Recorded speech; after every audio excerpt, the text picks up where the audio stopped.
नमस्कार। मैं हूं doctor Arun Shahariya, associate professor doctor Bhimrao Ambedkar government PG college Sri Ganganagar. Udaan निःशुल्क कोचिंग में आपका पुनः स्वागत। दोस्तों, आज हम जो टॉपिक कर रहे हैं उसका पहला पार्ट हम लोग पिछली क्लास में कर चुके थे।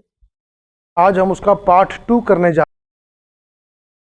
आज का टॉपिक है अर्थक्वेक पार्ट 2। अर्थक्वेक पार्ट 2 यानी भूकंप का जो हमारा टॉपिक चल रहा था पिछली क्लास में, आज उसी को कंटिन्यू कर रहे हैं भाग 2 के रूप में, भूकंप भाग 2 के रूप में। पहले भाग में आपने देखा कि भूकंप क्या होता है, भूकंप किसे कहते हैं, भूकंप कितने प्रकार का होता है, भूकंप कैसे आता है, ऊर्जा कैसे निकलती है, कहाँ पर भूकंप की उत्पत्ति होती है, कहाँ वो धरातल पर टकराता है, किन तरंगों के रूप में आगे सफर करता है, उन तरंगों की गति कितनी होती है, उन तरंगों का प्रभाव कितना होता है, और भूकंप के आने के प्रमुख कारण क्या क्या थे, ये हमने पिछली क्लास में अध्ययन किया। आपसे यदि पिछली क्लास मिस हो गई हो, आप हमारे चैनल पर जाकर के उसे पुनः देख सकते हैं, उसका फायदा ले सकते हैं।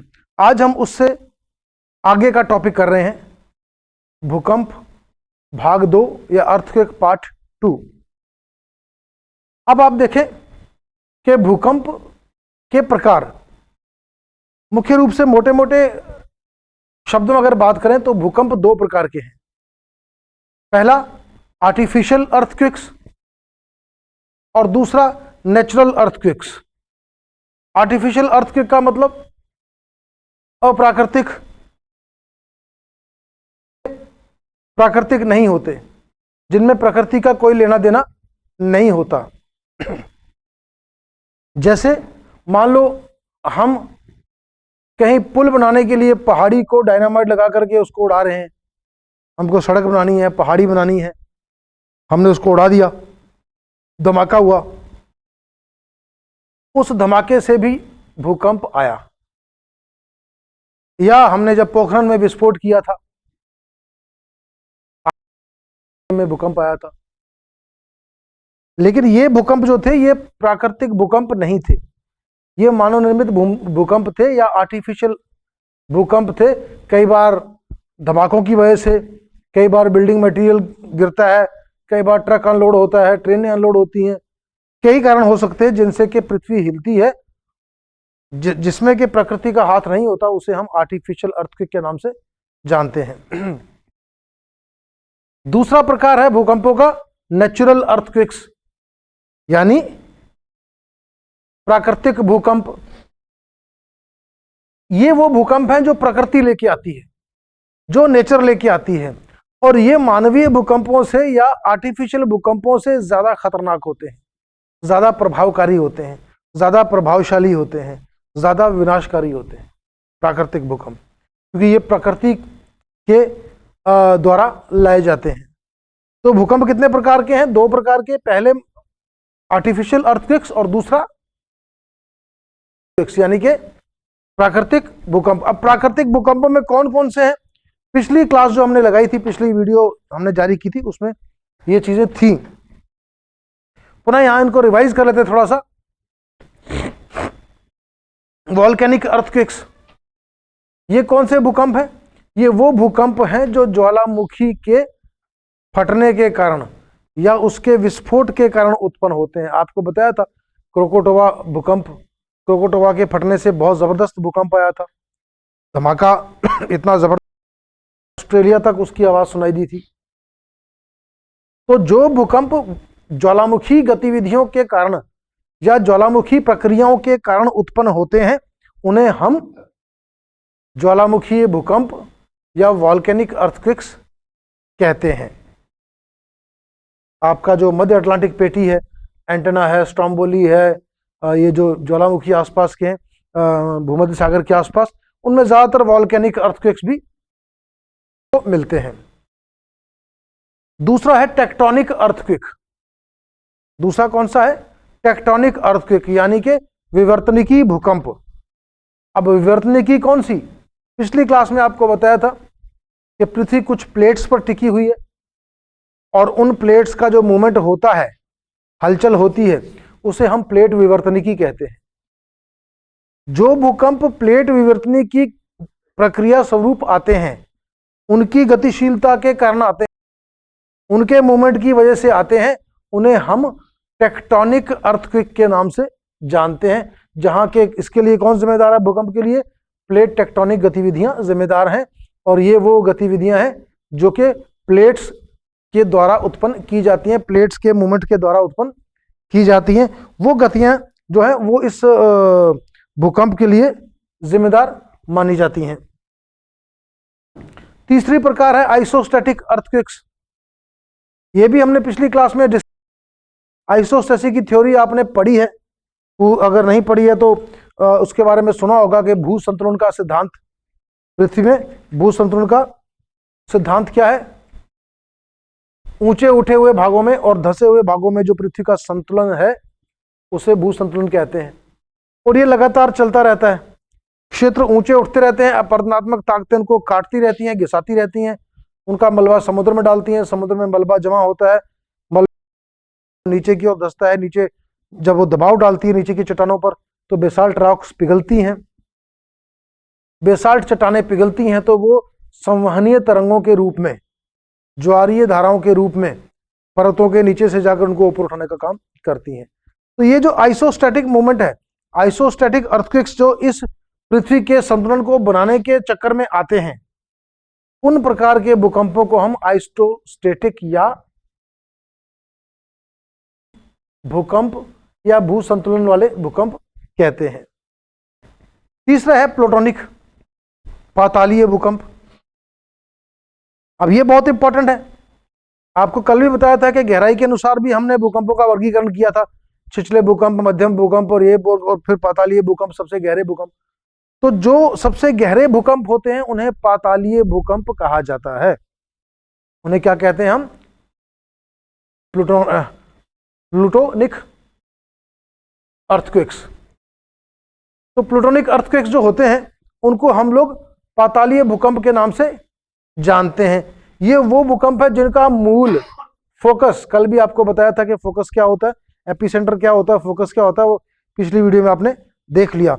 जिनका फोकस पृथ्वी के बहुत गहराई में 700-800 किलोमीटर के आसपास होता है, 700 से अधिक किलोमीटर के आसपास होता है, 700, 800, 900 किलोमीटर के आसपास, जिनका जिस भूकंप का मूल होगा वो पातालीय कहलाते हैं।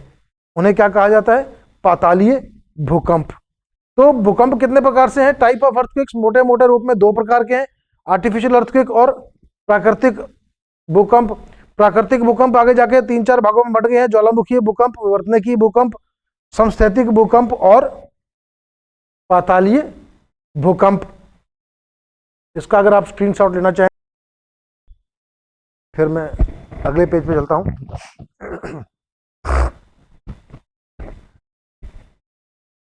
चलिए,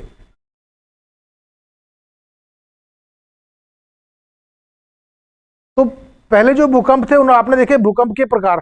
अब देखते हैं on the basis of their location, स्थिति के अनुसार भूकंप कहां आया है, उस स्थिति के अनुसार भी उसका वर्गीकरण किया जा सकता है।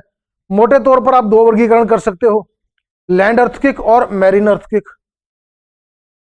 मतलब धरातलीय भूकंप, वो भूकंप जो धरातल पर आते हैं, जिनके आने से धरातल हिलता है और धरातल पर प्रभाव पड़ता है, उसे हम धरातलीय भूकंप के नाम से जानते हैं। दूसरा है मैरीन अर्थक्वेक। मैरीन का मतलब क्या है? समुद्र। और जो भूकंप समुद्र में आते हैं, जिनका प्रभाव समुद्र पर पड़ता है, उनकी लहरों पर पड़ता है, उसके तट पर पड़ता है, उसे हम जलीय या सुनामी के नाम से जानते हैं। सुनामी क्या है इस पर हम आगे बात करेंगे। पहले भूकंपों के प्रकार देखें। भूकंप दो प्रकार से होते हैं, एक धरातलीय भूकंप जो धरातल पर आते हैं, और दूसरे मैरीन अर्थक्वेक्स जो कि समुद्र पर आते हैं, समुद्र में आते हैं, समुद्र की लहरों को प्रभावित करते हैं, जिन्हें के सुनामी भी कहा जाता है, कई जगह इनको त्सुनामी भी कहते हैं। अंग्रेजी में सुनामी भी कहा जाता है, लिखने में त्सुनामी आता है, टी इसमें साइलेंस है, जापानी शब्द है ये। तो ये आपके भूकंप के प्रकार हो गए। अब हम देखते हैं स्केल्स। स्केल क्या है कि अब भूकंप आ गया, भूकंप बड़ा है कि छोटा है, या बिल्कुल माइनर है, या है ही नहीं, इसको जानने के लिए हम कुछ मापनियों का, पैमानों का इस्तेमाल करते हैं, कुछ मापदंडों का इस्तेमाल करते हैं, जो कि सिस्मोग्राफ पर अंकित होता है। फिर सिस्मोग्राफ पर जो निशान होते हैं ग्राफ पर, उसको अध्ययन करके, उसको माप करके हम बताते हैं कि भूकंप कितना बड़ा या छोटा था। भूकंप को मापने के लिए हम एक स्केल या मापनी का प्रयोग करते हैं। यूं तो कई मापनी आए, पर मुख्य रूप से अगर हम देखें तो पहले जो थी वो रोसीफोरल स्केल था। रोसीफोरल स्केल जो था वो शुरुआती दौर में इस्तेमाल किया हुआ। इसमें जो मान था वो 1 से 11 तक था। वैल्यू या तीव्रता का जो मापक था वो 1 से 11 तक था। किसका?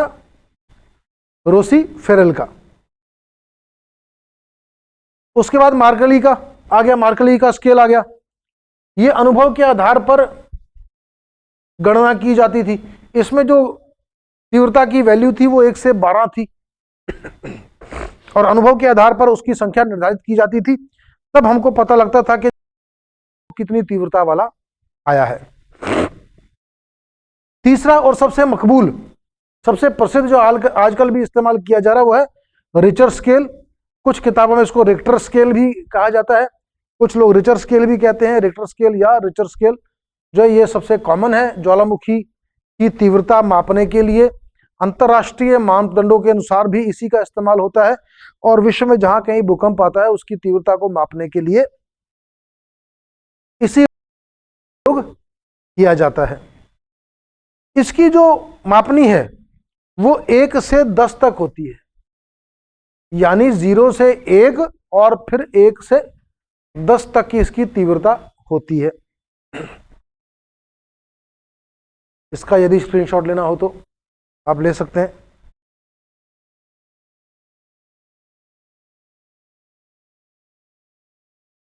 नेक्स्ट पेज पे चलते हैं। अब रिचर स्केल के बारे में बात करें। रिचर स्केल में एक मान से जब संख्या 2 मान पर जाती है, यानी 1 की तीव्रता से जब वो 2 की तीव्रता तक जाती है तो उसकी जो वैल्यू है, उसका जो स्केल है, उसकी जो वैल्यू है वो पहले की 10 गुना अधिक होती है। 1 से जाने पर तीव्रता कितनी हो जाती है? डबल नहीं, 10 टाइम्स, 10 गुना। यानी 0 से 1 आया और जब आप 2 पर गए तो डबल नहीं हुआ उसकी तीव्रता, उसकी तीव्रता जो है वो बढ़ गई, फिर ट्रिपल, 3, और जब 2 की संख्या आई 1 के बाद तो वो 10 गुना अधिक थी। इसीलिए इनका जब हम हैं तो देखते हैं कि 4.9, 4.7, 4 से जब वो 5 पे जाएगा तो इसका मतलब उसकी तीव्रता 10 गुना अधिक हो गई है, उसकी तीव्रता 10 गुना अधिक हो गई है। इसमें यह भी माना जाता है कि तीव्रता तो 10 गुना अधिक हो गई,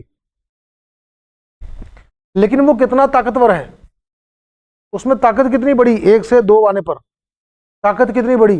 ताकत बढ़ गई उसकी 31.6 गुना ऊर्जा अधिक मिलती है।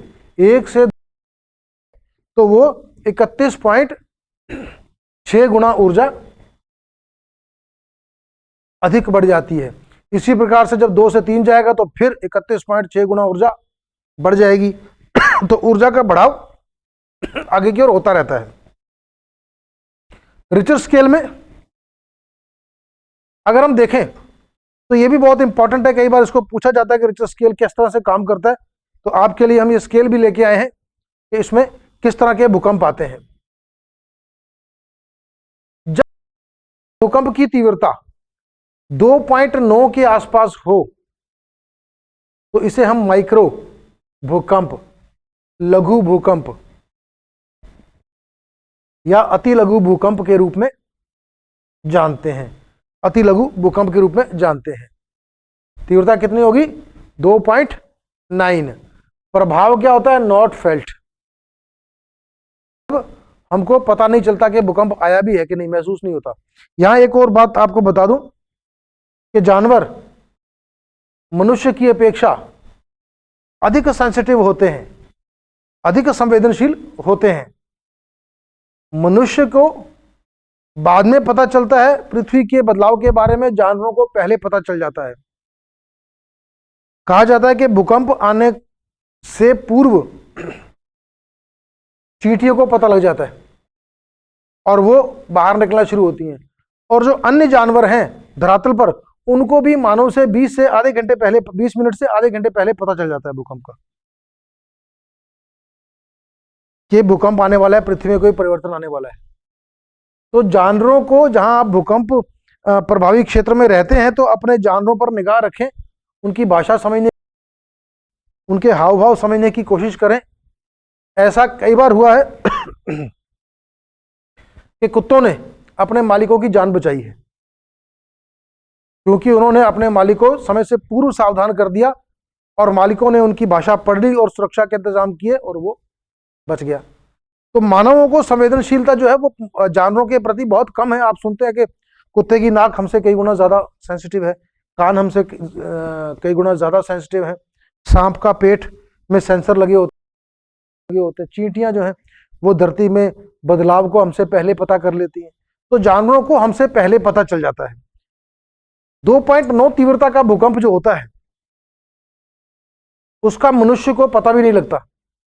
और अगर हम एक रफ अंदाजे की बात करें, एक अंदाजे के अनुसार लगभग 1 लाख इस प्रकार के भूकंप प्रति वर्ष इस पृथ्वी पर आते हैं। 1 लाख से अधिक ऐसे भूकंप, मैंने पिछली क्लास में भी कहा था कि भूकंप का आना, पृथ्वी का हिलना कोई बड़ी बात नहीं है, नॉर्मल बात है, होता रहता है, रोज आते हैं।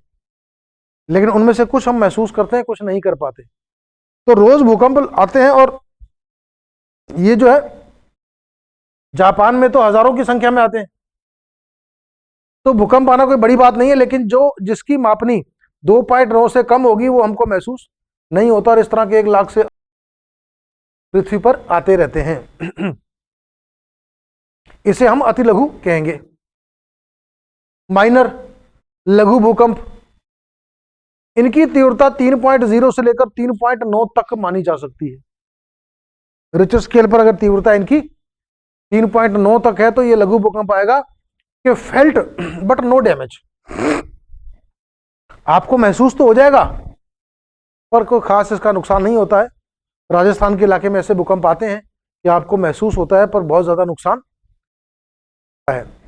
और ये जो है ये 12,000 से लेकर के और 1 लाख की संख्या तक पूरे साल में आ सकते हैं, आते रहते हैं, आते हैं, महसूस भी होता है पर इनका बहुत ज्यादा कोई नुकसान नहीं होता है। इनको हम माइनर या लघु भूकंप के नाम से जानते हैं। लाइट भूकंप, लाइट अर्थक्वेक्स, हल्के भूकंप, 4 से लेकर 4.9 की तीव्रता वाले भूकंपों को हम लोग लाइट भूकंप या हल्के भूकंपों में लेते हैं। हल्के भूकंपों में क्या होता है कि हल्की फुट होती है, खिड़कियों में, शीशों में, दरारों में, कहीं और बिल्डिंगों में दरारें पड़ सकती हैं। तो हल्की फुल्की ब्रेकेज जो होती है वो, उसकी जो तीव्रता है वो है 4 से लेकर के 4.9 तक माइनर ब्रेकेज। ये 2000 से लेकर के 12,000 के बीच में इस पृथ्वी पे आते रहते हैं। इसके बाद है मॉडरेट, मध्यम भूकंप, 5 से लेकर 5.9 तक की इनकी तीव्रता होती है और ये वीक स्ट्रक्चर्स को, कमजोर बिल्डिंग्स को डैमेज कर सकते हैं, तोड़ सकते हैं, गिरा सकते हैं। जो पुरानी इमारतें हैं, खंडर हैं, जिनका के कमजोर संगठन है, उन बिल्डिंग्स को तोड़कर गिराने में सक्षम मध्यम दर्जे का भूकंप जो 5.0 से लेकर के 5.9 की तीव्रता तक माना जाता है, और यह भी 200 से लेकर के 2000 के बीच में प्रति वर्ष इस पृथ्वी पर नोट किए जाते हैं। इसके बाद आता है स्ट्रॉन्ग अर्थक्वेक। स्ट्रॉन्ग अर्थक्वेक का मतलब क्या है कि मजबूत भूकंप या ताकतवर भूकंप या बड़ा भूकंप 6.0 से लेकर तीव्रता तक का जो भूकंप है उसे हम मजबूत भूकंप या बड़ा भूकंप के रूप में जानते हैं। 6 से 6.9 तक ये क्या करता है कि जो पॉपुलेशन वाले एरियाज हैं, जनसंख्या वाले इलाके हैं, उनमें थोड़ी बहुत मॉडरेट तबाही मचाता है, वहां पर थोड़ा बहुत नुकसान करता है, जनसंख्या को प्रभावित करता है, मकानों को तोड़ देता है, सड़कों को तोड़ देता है। 6.9 की तीव्रता वाला भूकंप अच्छा माना जाता है। भारत में भी इस प्रकार के भूकंप आते रहते हैं और जनसंख्या वाले क्षेत्रों में बहुत नुकसान पहुंचाता है। जैसे लाटूर का भूकंप था, तो लाटूर के भूकंप की तीव्रता बहुत ज्यादा नहीं थी, लेकिन वहां पर जो बिल्डिंग मटेरियल था उस बिल्डिंग में दबकर हमारे काफी लोग मारे गए थे। तो जहां लोग रहते हैं, जहां जनसंख्या रहती है, उसको नुकसान पहुंचाने में यह सक्षम है।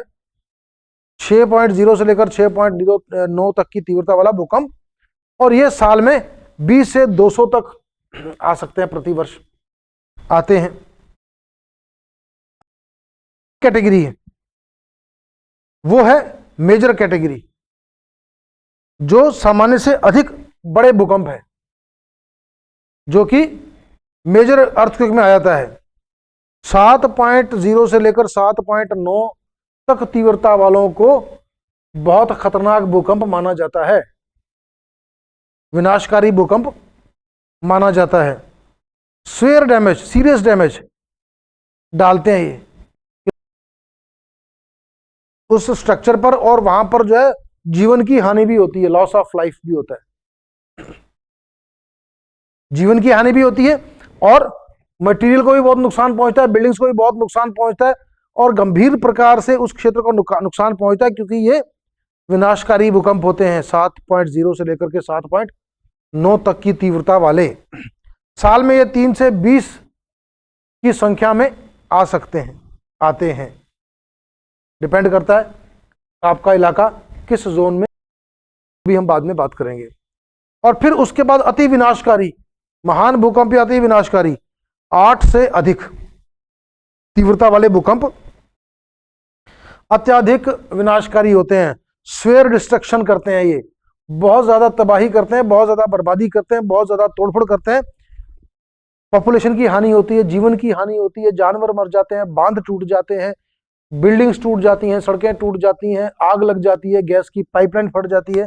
सारा लास्ट वाला जो भूकंप है वो खत्म, और साल में ये 0 से 3 की संख्या में आते रहते हैं, किसी साल आते भी नहीं है, कई बार एक साल में 2 बार भी आ जाते हैं।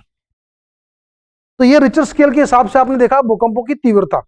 अभी तक जो सबसे बड़ा भूकंप आया हुआ है वो चिली में आया था 9.5 की तीव्रता का।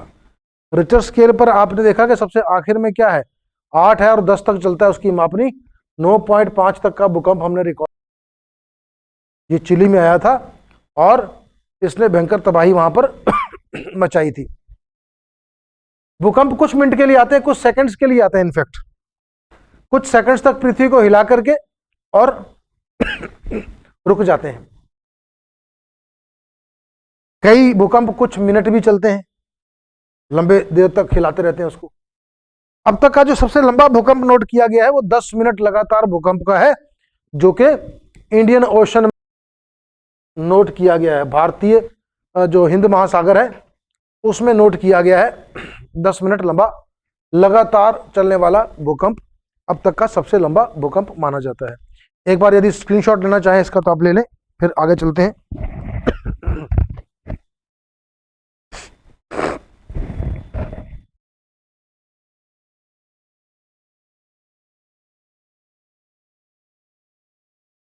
Distribution of earthquakes. अब भूकंप कहां कहां आते हैं, कैसे कैसे आते हैं। आप देखेंगे कि जो ये पेटियां हैं, लाल निशान जो बने हुए हैं, ये भूकंप के प्रति अत्यधिक संवेदनशील क्षेत्र है। ये इसमें भी एक चीज खास नोट करने वाली है। जो पहली पेटी है, सर्कम पैसिफिक बेल्ट या प्रशांत महासागरीय। प्रशांत महासागर कौन सा है आपको पता है? विश्व का सबसे बड़ा महासागर, सबसे गहरा महासागर प्रशांत महासागर है। कहां है? ये रहा और ये रहा। क्योंकि पृथ्वी गोल है इसलिए ये प्रशांत महासागर बाद में मिल जाता है, लेकिन नक्शे में हम अलग अलग दिखाते हैं। ये जो हिस्सा है और ये हिस्सा है, ये बाद में गोल होकर के एक साथ मिल जाएगा, तो ये किनारा बन जाएगा। प्रशांत महाद्वीप के जो सर्कमफ्रेंस है, जो घेरा है, उस घेरे में पृथ्वी के सर्वाधिक भूकंप नोट किए गए हैं। इनफैक्ट माना जाता है 63% भूकंप दुनिया के इसी एरिया में नोट किए जाते हैं। प्रशांत महासागर के चारों ओर के इलाकों में नोट किए जाते हैं। कुछ किताबें तो यहां तक लिखती हैं कि भाई प्रशांत महासागर का इलाका, उसमें 70-80% तक भूकंप विश्व के आते हैं। लेकिन मोस्टली कॉमन क्या है कि 63% तक अर्थक्वेक जो है वर्ल्ड के, वो इस पेटी में आते हैं। ये प्रशांत महासागर की पेटी है, ये बेल्ट और ये बेल्ट। इसे मिलाकर के रिंग ऑफ फायर भी कहा जाता है। क्वेश्चन कई बार आता है, प्री के पेपर में तो अक्सर आता है कि रिंग ऑफ फायर कहां स्थित है। तो कहां स्थित है? पैसिफिक महासागर के तटीय भागों में। रिंग वलय क्यों कहते हैं इसको? अग्निवलय, आग का गोला क्यों कहते हैं? क्योंकि इस वलय में ये जो गोला है प्रशांत महासागर के चारों ओर का, ये और ये, इसमें रोज कहीं ना कहीं या तो ज्वालामुखी फट रहा होगा, या भूकंप आ रहा होगा, या कहीं से लावा निकल रहा होगा, या धुआं निकल रहा होगा, या आग निकल रही होगी। ऐसा कोई दिन नहीं है कि इस घेरे में से ऐसी प्रक्रियाएं, ऐसी कार्रवाई ना हुई हो। तो डेली होती है। तो रिंग ऑफ फायर के नाम से, अग्निवलय के नाम से भी जाना जाता है। तो अग्निवलय क्या है? परिप्रशांत का जो घेरा है, तटीय भाग है, उसको हम रिंग ऑफ फायर के नाम से, अग्निवलय के नाम से जानते हैं। क्यों?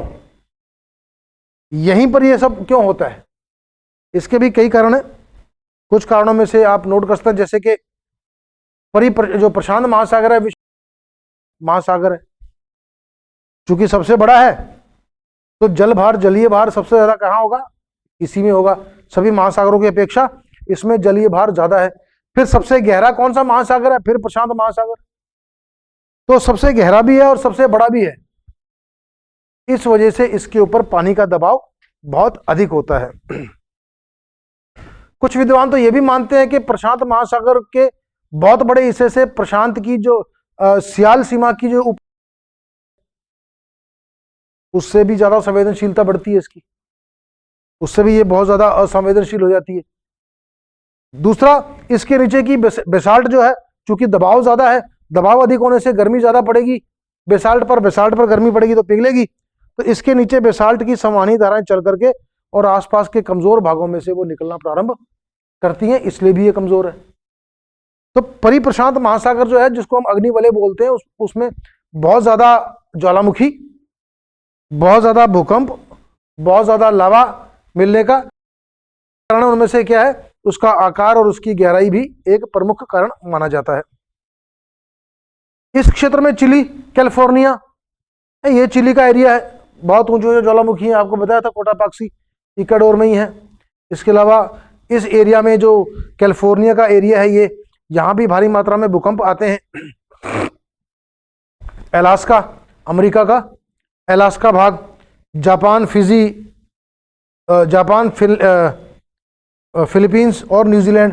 तो जापान है, फिलीपींस है और न्यूजीलैंड है। तो यहां पर भी ये भूकंपों के प्रति बहुत ज्यादा संवेदनशील माने जाते हैं, क्योंकि यहाँ की पेटी जो है परिप्रशांत पेटी मानी जाती है, जिसे कि रिंग ऑफ फायर के नाम से जाना जाता है। और इसके अलावा जो कारण है कि इस इलाके में भूकंप क्यों आते हैं, कि यहाँ नवीन पर्वत भी मिलते हैं, जैसे ये रॉकीज और एंडीज अपेक्षाकृत नवीन पर्वत हैं, तो वो थोड़े से ज्यादा संवेदनशील होते हैं, नवीन पर्वत। दूसरा, ज्वालामुखी, आप ज्वालामुखी यहाँ से फटते रहते हैं, तो उनकी वजह से भी यहाँ भूकंप बहुत आते हैं। तीसरा, प्रशांत महासागर की ये प्लेट के किनारे हैं। आपको बताया था विश्व में 6 से या 7 प्लेटें हैं मुख्य, उनमें से एक प्रशांत महासागरीय प्लेट भी है। तो ये प्रशांत महासागरीय प्लेट के किनारे पर स्थित है चीजें। तो किनारा चूंकि सबसे निर्बल क्षेत्र होता है, तो वहां पर भूकंप या झटके आना सामान्य बात है, तो इसलिए भी इस भूकंप आते हैं। स्क्रीनशॉट यदि लेना चाहते हैं तो ले लें एक बार, उसके बाद फिर अगले पेज पर चलें।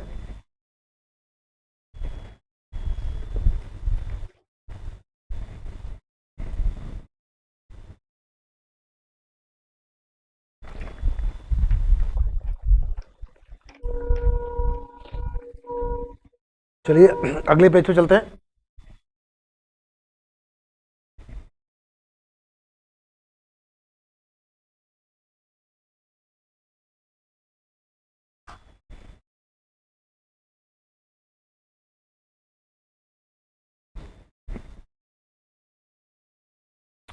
मिड कॉन्टिनेंटल बेल्ट, तो एक जो पेटी आपने पहले वाली देखी थी वो तो थी प्रशांत महासागरीय तटीय पेटी।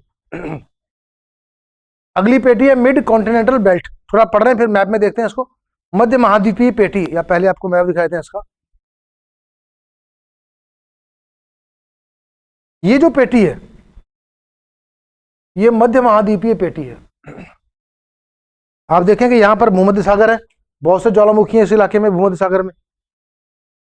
फिर आगे जाकर जो है हिंदू कुश की पहाड़ियां, कॉकेशियस पहाड़ियां आ जाती हैं, इधर हिमालय शुरू हो जाता है।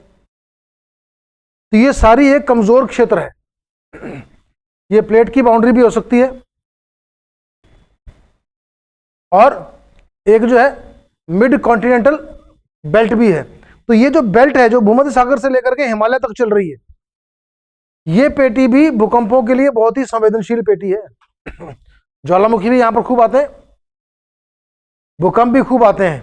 यहां आपको पता है जिसको कि लाइट हाउस ऑफ मेडिटेरियन बोलते हैं, कौन सा है? स्ट्रोम्बोली ज्वालामुखी भी इसी इलाके में पड़ता है, एंटेना भी इसी में पड़ता है, वेसुवियस भी इसी में पड़ता है, सिसली भी इसी में पड़ता है ज्वालामुखी, प्लस पहाड़ियों की श्रृंखलाएं, हिंदू कुश, हिमालयाज, कॉकेशियस, एल्पस, वो सब इसी इलाके में पहाड़ियां पड़ती हैं।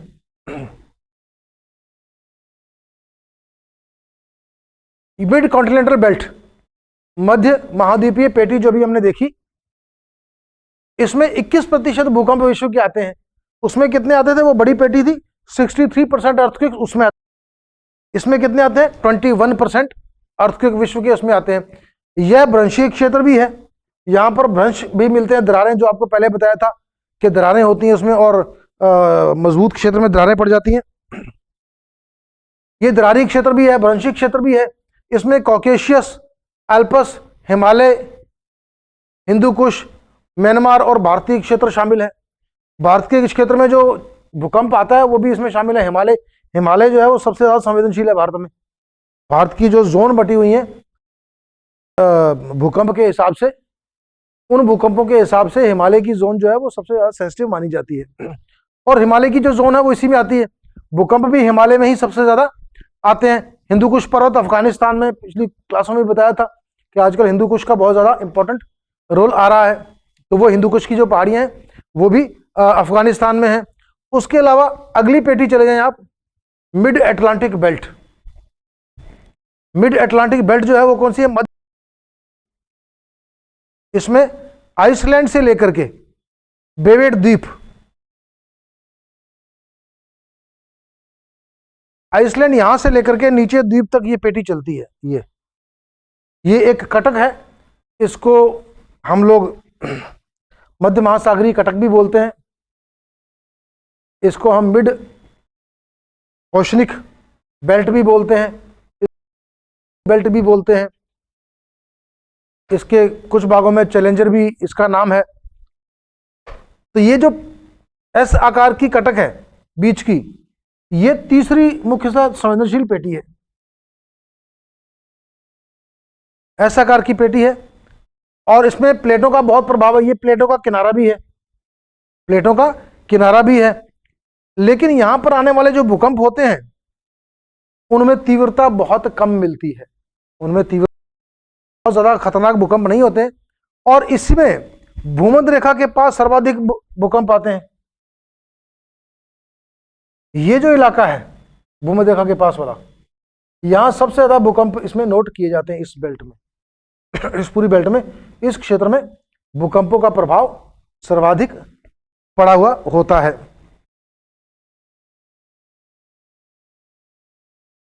क्षेत्रों में, अन्य क्षेत्रों में अगर हम देखें कि भूकंप और कहां कहां आते हैं, अन्य क्षेत्र अफ्रीकी भ्रंश घाटी, जो पहले भी आपको बताया था, नील नदी की घाटी जो विश्व की सबसे लंबी भ्रंश घाटी भी है, और हिंद महासागरीय क्षेत्र। ये जो नील नदी का क्षेत्र है, यहां भी भूकंप बहुत आते हैं, क्योंकि ये एक रिफ्ट वैली की तरह से काम है।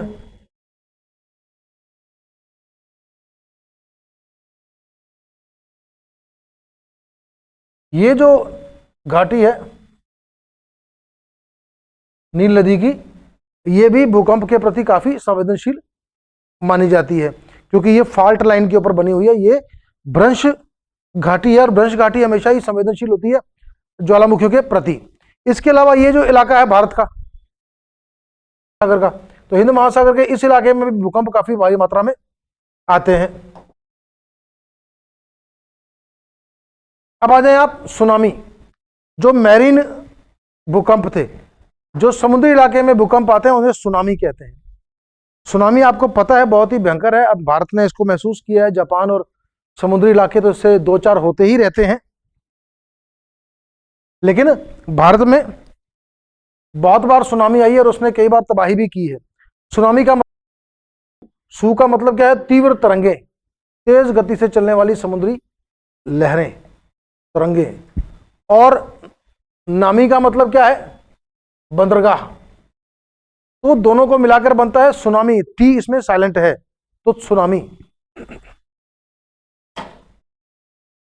इसको मोटे रूप पर क्या कहा जाता है? सुनामी को बंदरगाह पर आने वाली लहरें। और ये में तो बहुत ज्यादा खतरनाक नहीं होती हैं, लेकिन जैसे जैसे बंदरगाह के पास पहुंचती हैं वैसे वैसे ये भयंकर तबाही मचाती हैं, बहुत ऊंची हो जाती हैं और सर्वाधिक नुकसान किनारे के क्षेत्रों पर करती हैं। गति इनकी लहरों की 100 से 500 किलोमीटर तक जा सकती है सुनामी की। पहले सुनामी के बारे में हमें मालूम नहीं था, लेकिन अब हमने बहुत से जगह पर समुद्र में सुनामी पर नजर रखने वाले सेंटर बना दिए गए हैं। 26 दिसंबर 2004 को इंडोनेशिया में सुनामी आई थी, बहुत खतरनाक। भारत में बहुत जबरदस्त सुनामी आई थी। तमिलनाडु का एरिया जो है वो बहुत सेंसिटिव है सुनामी के प्रति। तमिलनाडु आंध्रा का जो एरिया है वो बहुत ही संवेदनशील है। इसी प्रकार 11 मार्च 2011 फुकुशिमा जो था वहां पर भी सुनामी आई, जिसकी तीव्रता लगभग रिक्टर स्केल पर 9 थी। बहुत तेज समुद्री भूकंप था जापान में। और जापान को तो भूकंपों का देश ही कहते हैं। जापान में लगभग रोज ही भूकंप आते हैं और तीव्रता अलग अलग हो सकती है उनकी, लेकिन जापान में इतने ज्यादा भूकंप आते हैं कि उसे विश्व में भूकंपों के देश के रूप में जाना जाता है। इसलिए जापान ने अपनी टेक्नोलॉजी भी एंटी अर्थक्वेक डेवलप किया। वहां पर बिल्डिंग भी जो है, बिल्डिंगें, मकान, इमारतें बनती हैं। इसके साथ साथ हमने हिंद महासागर में, चूंकि हमको तमिलनाडु में बहुत नुकसान उठाना पड़ा था सुनामी की वजह से, तो हमने 2007 में भारत ने हिंद महासागर के बहुत बड़े हिस्से में सुनामी वार्निंग सेंटर्स बना दिए हैं। जगह जगह हमने अपने सेंटर बनाए हैं जो समुद्र के और उस समुद्र के तल में थोड़ा सा भी परिवर्तन होते ही कंट्रोल रूम को सूचित करते हैं, और कंट्रोल रूम तटीय इलाकों को सूचित करता है ताकि वो उसके दुष्प्रभावों से बच सके। तो भारत की टेक्नोलॉजी ना सिर्फ हम भारत के बारे में, भारत अपने आसपास के पड़ोसी देशों को भी सुनामी से सुरक्षित रखने में मदद कर रहा है। दोस्तों आज के टॉपिक में इतना ही। कल किसी नए वीडियो के साथ, किसी नए टॉपिक के साथ पुनः आपसे मुलाकात होगी। अगर आपको कोई सुझाव हो तो नीचे कमेंट बॉक्स में आप जरूर लिखें, और कोई टॉपिक आप लोग समझना हो वो भी आप हमें सूचित करें। मिलते हैं किसी अगली वीडियो में अगले टॉपिक के साथ। तब तक के लिए जय हिंद, जय भारत, धन्यवाद।